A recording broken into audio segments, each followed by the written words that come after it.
बिस्मिल्लाहिर्रहमानिर्रहीम। अस्सलाम वालेकुम। साइटोलॉजी को कंटिन्यू रख रहे हैं सेल के कंपोनेंट्स के अंदर। सेल मेम्ब्रेन कंप्लीट हमने पढ़ी, आज हम पढ़ रहे हैं साइटोप्लाज्म।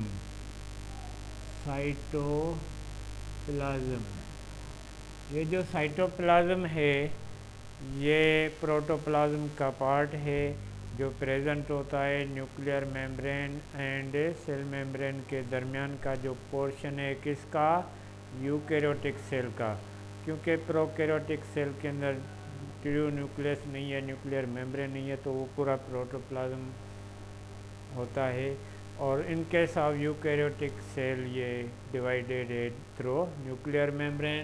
तो साइटोप्लाज्म वो पोर्शन है सेल का जो nuclear membrane and cell membrane के दरमियान है, इसको साइटोप्लाज्म कहते हैं। ये साइटोप्लाज्म बेसिकली पार्ट है प्रोटोप्लाज्म का।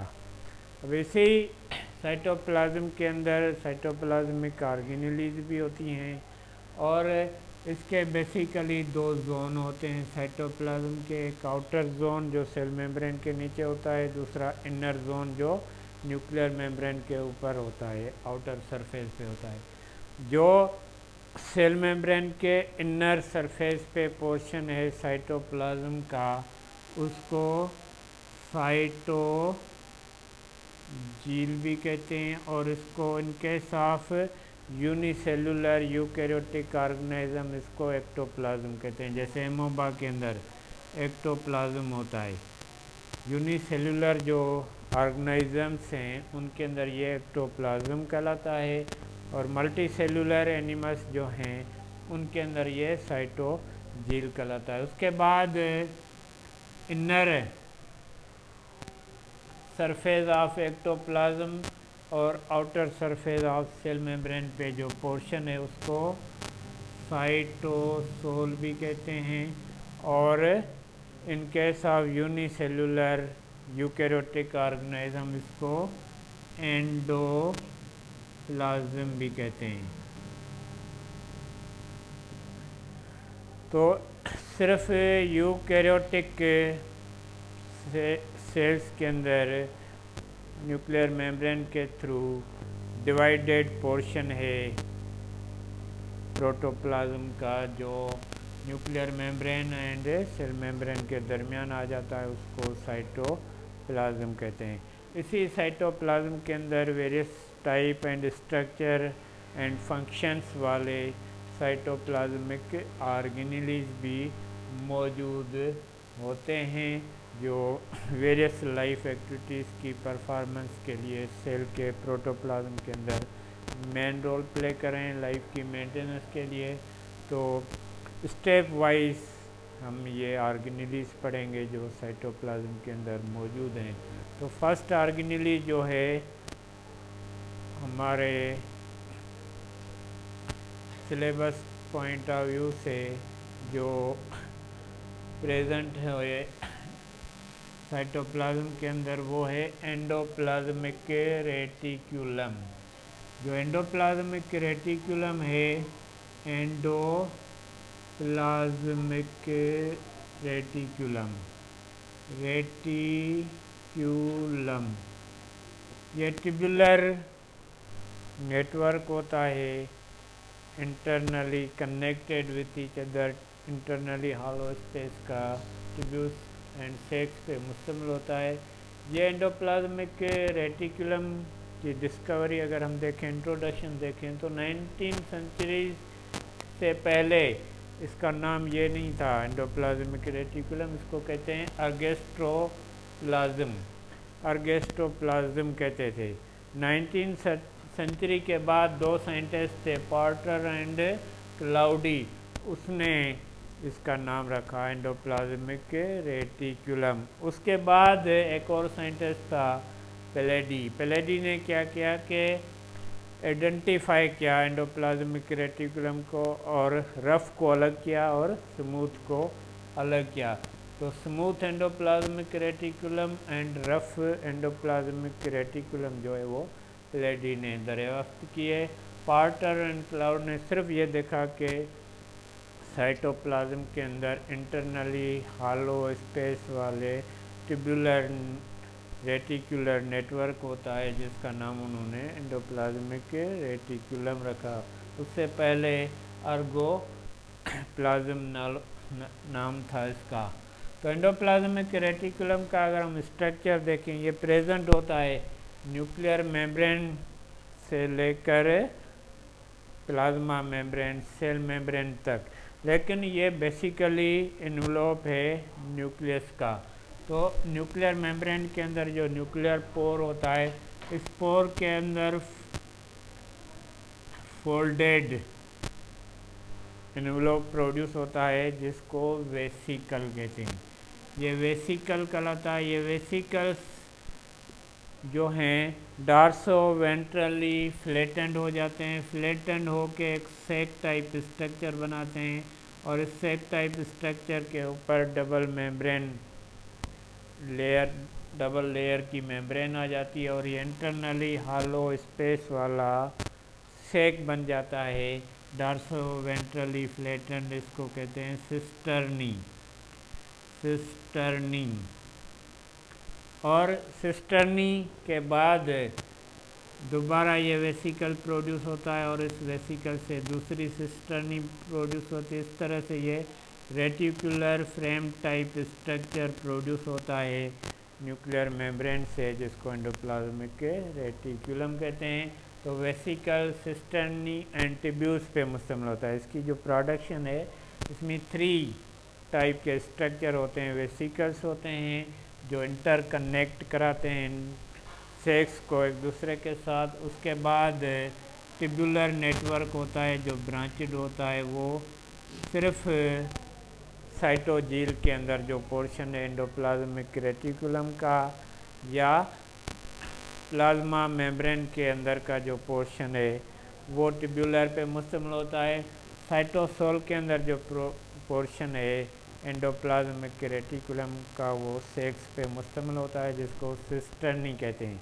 और ये सारे एक दूसरे के साथ कनेक्टेड होते हैं, रेटिकुलर फ्रेम टाइप स्ट्रक्चर बनाते हैं, उनमें वेसिकल्स मौजूद होते हैं। तो अगर डायग्रामिक रिप्रेजेंटेशन देखें तो ये न्यूक्लियस है, न्यूक्लियस से ये वेसिकल बना, वेसिकल से ये सैक बना, और इस सैक से दोबारा वेसिकल बना, वेसिकल से ये दूसरा सैक बना, और इससे ये तीसरा बना। इस तरह से ये नेटवर्क जो बन रहा है सैक सिस्टर्नी का। उसके बाद क्या होता है कि यहाँ पे ट्यूबुलर नेटवर्क ब्रांचड बनता है, जो बेसिकली स्मूथ एंडोप्लाज्मिक रेटिकुलम के अंदर मौजूद होता है। और ये सिर्फ सेल मेम्ब्रेन के एक्टोप्लाज्म के अंदर, एक्टोप्लाज्म पोर्शन के अंदर जो एंडोप्लाज्मिक रेटिकुलम होता है वो स्मूथ होता है, और ये फ्री फ्रॉम राइबोसोम्स होता है। और इसके अंदर राइबोसोम्स अटैच होते हैं सिस्टर्नी के डबल मेम्ब्रेन लेयर के ऊपर। तो ये पोर्शन जो है वो रफ एंडोप्लाज्मिक रेटिकुलम कहलाता है, और ये कनेक्टेड होता है आउटरली साइटोप्लाज्म को कनेक्ट करा रहा है सेल मेम्ब्रेन के साथ। तो ये बेसिकली जो स्ट्रक्चर बन रहा है ये रेटिकुलर टाइप होता है। इसमें सिस्टर्नी भी होते हैं, इसमें वेसिकल्स भी होते हैं, इसके अंदर ट्यूबुलर इंटरनली हॉलो स्पेस वाले ट्यूब्स या चैनल्स भी मौजूद होते हैं। तो ये एक चैनल का नेटवर्क बन रहा है between nuclear membrane and cell membrane, इसको कहते हैं endoplasmic reticulum. Endoplasmic reticulum 2 type के होते हैं। एक होता है रफ एंडोप्लाज्मिक रेटिकुलम, जिसको RER कहते हैं। दूसरा होता है स्मूथ एंडोप्लाज्मिक रेटिकुलम, जिसको SER कहते हैं। SER smooth endoplasmic reticulum. Rough endoplasmic reticulum ऐसा रेटिकुलम है जिसके साथ राइबोसोम्स अटैच होते हैं। तो वो ग्रेन्यूलर भी कहलाता है, क्योंकि उसका सरफेस जो है एक्सटर्नल वो रफ बन जाता है due to the attachment of ribosome, तो वो रफ भी कहलाता है, ग्रेन्यूलर भी कहलाता है। दूसरा होता है स्मूथ, क्योंकि उनकी बॉडी पे, उनकी मेम्ब्रेन के आउटर सरफेस पे कोई राइबोसोम अटैच नहीं होता है, वो प्लेन बन जाता है, जिसकी वजह से उसका सरफेस जो है वो रफ नहीं बनता, स्मूथ बनता है, तो उसको स्मूथ एंडोप्लाज्मिक रेटिकुलम कहते हैं।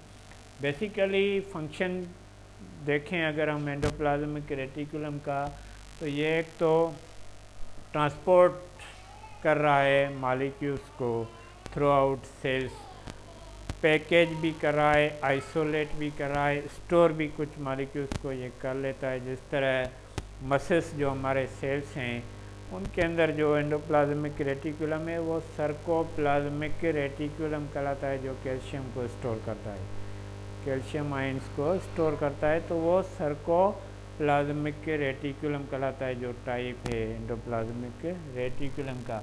तो ये स्टोर भी करता है आयंस को, ये ट्रांसपोर्ट भी करता है मॉलिक्यूल्स को, ये पैक भी करता है, पैकेजिंग में मेन रोल प्ले करता है। तो ये basically throughout cell organelles को जो मॉलिक्यूल्स सप्लाई हो रहे हैं उनमें ट्रांसपोर्टिंग का, जिस तरह हमारी बॉडी के अंदर ब्लड हमारे सेल्स को ऑक्सीजन भी ट्रांसपोर्ट कर रहा है, न्यूट्रिशन भी ट्रांसपोर्ट कर रहा है, तो इसी तरह सेल्यूलर लाइफ एक्टिविटीज़ के लिए जो मॉलिक्यूल्स चाहिए वो सेल मेम्ब्रेन के अंदर जो इंटर हो रहे हैं उनको ये ट्रांसपोर्ट करके हर ऑर्गेनेल्स तक सप्लाई करता है। तो ट्रांसपोर्टिंग में मेन रोल है इस एंडोप्लाज्मिक रेटिकुलम का। उसके बाद rough endoplasmic reticulum protein synthesis के लिए मेन रोल प्ले कर रहा है। प्रोटीन सिंथेसिस में एक प्रोसेस होता है ट्रांसलेशन का।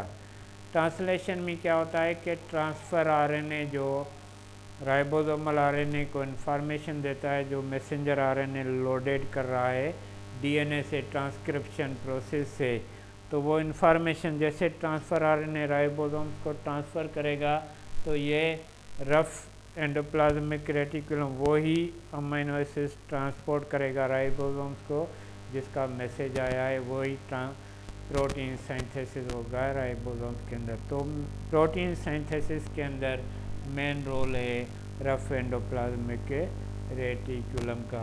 स्मूथ एंडोप्लाज्मिक रेटिकुलम को अगर हम देखें तो इसके अंदर लिपिड्स की सिंथेसिस होती है, लिपिड्स की सिंथेसिस भी होती है इसके अंदर, और इसके अंदर डिटॉक्सिफिकेशन भी होती है ड्रग्स की, जो हम किसी डिजीज़ के अगेंस्ट में ड्रग्स यूज़ करते हैं तो उसको भी ये डिटॉक्सीफाई करता है।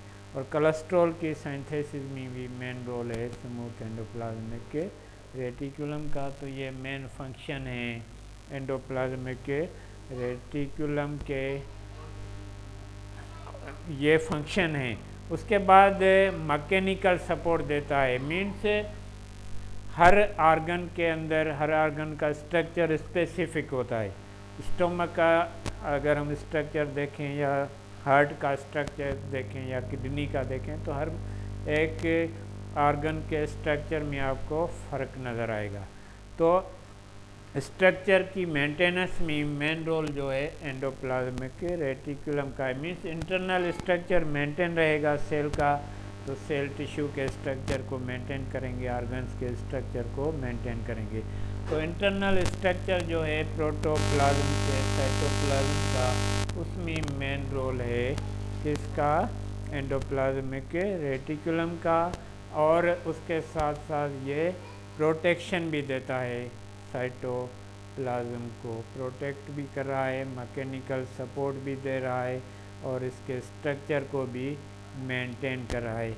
और स्टोरिंग हाउस भी है, ये पैकेजिंग हाउस भी है, ट्रांसपोर्टिंग ऑर्गेनेली भी है, और ये प्रोटीन सिंथेसिस भी करता है, लिपिड्स सिंथेसिस भी करता है। और स्मूथ के अंदर ग्लाइकोलाइसिस का जो क्रेब साइकिल के पहले प्रोसेस होता है सेलुलर रेस्पिरेशन के अंदर, तो वो भी स्मूथ एंडोप्लाज्मिक रेटिकुलम के थ्रू होता है।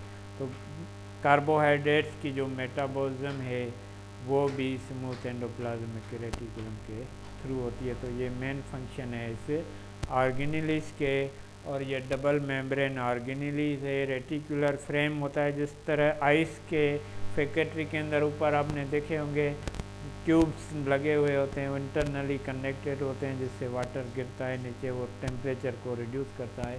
तो इसी तरह ये जो है reticular frame like structure, internally hollow space bounded by double membrane, इसको सिस्टर्नी सेक्स भी कहते हैं।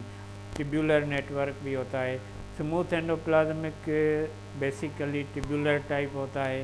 एंडोप्लाज्मिक रेटिकुलर रफ जो होता है वो सेक्स पे मुश्तमिल होता है, सिस्टर नहीं होती हैं उसमें, और ये सारे इंटरनली कनेक्टेड हैं वेसिकल्स के through with each other to form. देखो रफ एंड स्मूथ दोनों अलग नहीं होते, दोनों कनेक्टेड हैं with each other. Inner surface पे रफ होता है, आउटर सरफेस जो है साइटोप्लाज्म का वहाँ पे स्मूथ होता है। तो ये है एंडोप्लाज्मिक रेटिकुलम, जो सिर्फ यूकैरियोटिक सेल के अंदर प्रेजेंट होता है। ये यूकैरियोटिक सेल्स यूनिसेलुलर ऑर्गेनिजम्स से लेकर सारे एनिमल्स मल्टीसेलुलर्स के अंदर, सारे प्लांट्स के अंदर, फंजीज के अंदर ये यूकैरियोटिक सेल मौजूद होते हैं। तो हर बैक्टीरिया के अलावा बाकी हर ऑर्गेनिजम्स के यूनिसेलुलर हो चाहे मल्टीसेलुलर हो, उसके अंदर ये मौजूद होता है। तो आज हमने एंडोप्लाज्मिक रेटिकुलम पढ़ा, कल कंटिन्यू रखेंगे।